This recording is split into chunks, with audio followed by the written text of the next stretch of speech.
Toliau šeštasis numeris Ali Mohamedas Sidibė, septintasis komandos kapitonas ir rezultatyviausias žaidėjas komandoje Julius Kasparavičius, 14 numeris Nikita Komisarovas, 15 Armandas Šveistrys, 20 Mamadou Traore, 21 Linas Zingertas, 43 Bekaja Diavara bei 45 Kazimas Aderonmu. O čia Žalgirio komandos ataka, skersuojamas kamuolys, išmušamas jis už galinės linijos ir dabar jau standartinė situacija bus prie Kretingos Minijos vartų. Kampinis pasikeičia tokiamis standartinėmis stačiamis abi komandos.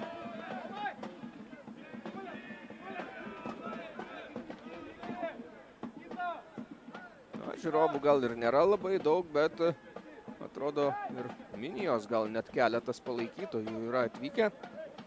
Yra ir Žalgirio jaunųjų sirgalių, kurie taipogi muša būgną. O čia pavojinga situacija. Gaudiešius kamuolį pamuša nuo savųjų vartų. Bet gintis nuo Žalgirio atakų Minijai vis dar teks.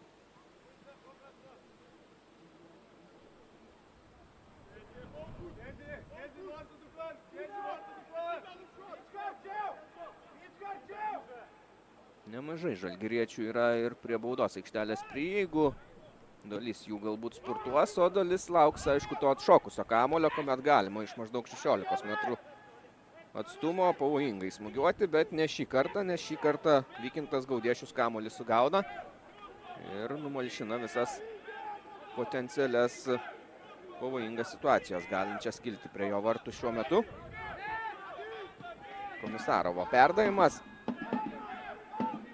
Simas Grabauskas, pirmasis prie kamuolio, jo perdavimas vartininkui buvo šiek tiek pavojingas. Ten Minijos atstovas galėjo spėti. Bet Žalgiriui pasiseka, jog taip nenutinka. Čia susidūrimas aikštės viduryje. Arbitras šnekteli su žaidėjais. Kamuolys lieka Minijos kontrolėje. Komisarovas jį įžaidžia.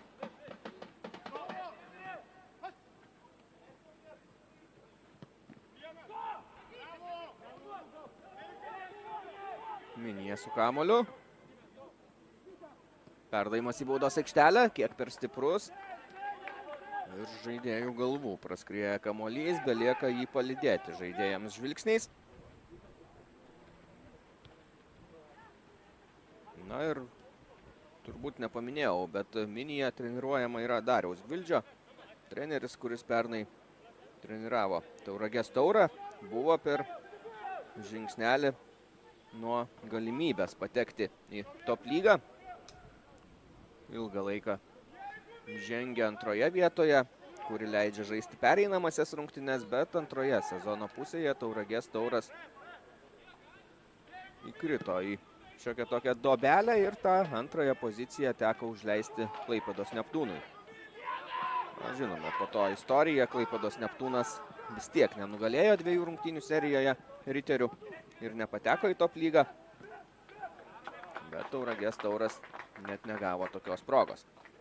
Šiemet dar Gvildys panašu gali turėti kur kas geresnę progą patekti su komanda į top lygą, tik ta komanda bus nebe Tauragės Tauras, o Kretingos Minija.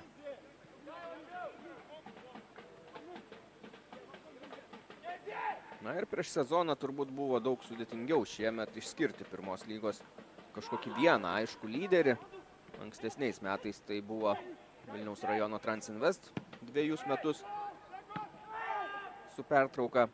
Buvo tos pertraukos metu Vilniaus riteriai. O šiemet daugiau tokių atrodė gali būti variantų, kandidatų. Ir aišku, kol kas matome po pirmos sezono pusės, jog Kretingos Minija bei Plungės Babrungas, 2 Žemaitijos komandos yra tos pagrindinės pretendentės.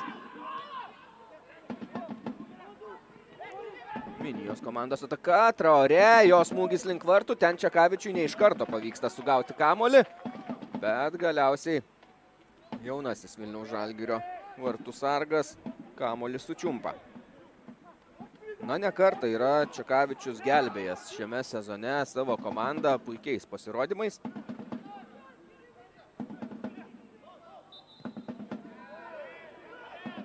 Tiesa, jo oponentas priešingoje pusėje Vykintas Gaudiešius taipogi. Gerą sezoną rungtyniauja, yra išrinktas šiemet ir vieno mėnesio geriausių jaunuojų žaidėjų. Tad įdomi konkurencinė dvikova, tokia ir tiesioginė, ir netiesioginė. Šioje dvikovoje bus ir tarp vartininkų, kurisgi geriau pasirodys.